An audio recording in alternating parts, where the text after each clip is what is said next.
Principal, Monsieur le député de Chutes-de-la-Chaudière. Merci, Monsieur le Président. J'ai déposé jeudi dernier le projet de loi 1092 visant à interdire les clauses de disparité de traitement entre les salariés.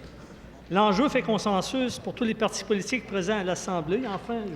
Enfin, je le croyais, en tout cas. Il faut cesser d'avoir deux catégories de travailleurs au sein d'une même entreprise uniquement à cause d'une date d'embauche. Les clauses orphelins touchent près de 150 000 travailleurs québécois.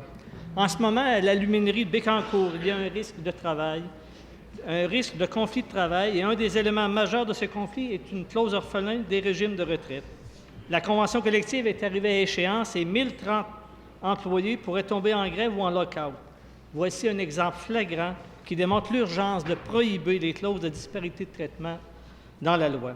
Qu'est-ce que la ministre du Travail attend pour prohiber les clauses orphelins? Est-ce que la ministre peut s'engager à appeler mon projet de loi rapidement, qui ne comporte qu'un article qui réglerait ce problème qui date de plusieurs années, Monsieur le Président? Madame la ministre du Travail. À la blague, je vais lui dire, je vais commencer par appeler le mien, si ça lui plaît. Monsieur le Président, évidemment, c'est une question qui nous interpelle tous. On n'est pas désincarnés de la réalité. On a des jeunes dans nos comtés, dans nos circonscriptions. Nous sommes nous-mêmes des parents de jeunes gens. Alors, évidemment, on est très préoccupés par cette question de disparité de traitement en ce qui a trait au régime de retraite. Alors, évidemment, le collègue le sait, là, il sait très bien sur quoi je travaille actuellement. C'est cette révision sur les normes du travail qui va comprendre un certain nombre d'éléments qui seront touchés et nous aborderons cette question également. Mais en temps et lieu, Monsieur le Président, il n'y aura pas d'outrage au Parlement. Et en temps et lieu, nous déposerons cette pièce législative et j'espère à ce moment-là que j'aurai son appui. Première complémentaire, Monsieur Merci, le député de Chutes-de-la-Chaudière. L'actuel ministre des Transports, dans un rapport rendu public la semaine dernière, recommande au gouvernement d'attendre l'autorisation de l'ensemble des provinces canadiennes avant de légiférer pour prohiber les clauses orphelins. Le gouvernement libéral balaie de la main la promesse qu'il a faite à tous les jeunes travailleurs québécois. Pourquoi la ministre du Travail se cache-t-elle derrière un rapport qui renie la promesse libérale faite aux jeunes travailleurs?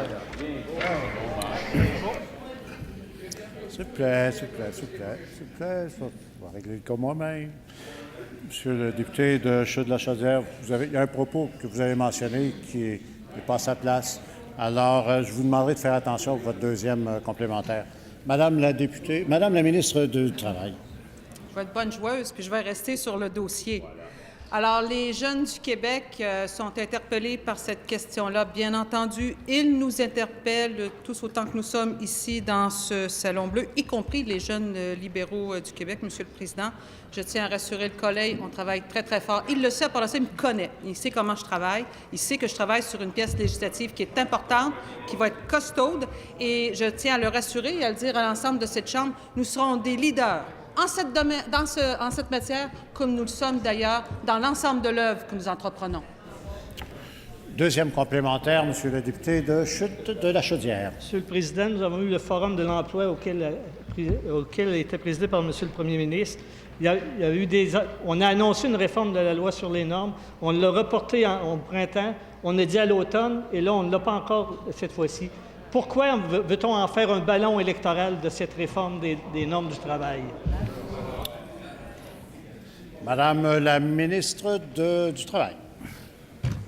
Encore une fois, je vais rester sur le contenu, sur le dossier, c'est pas mal plus utile, là.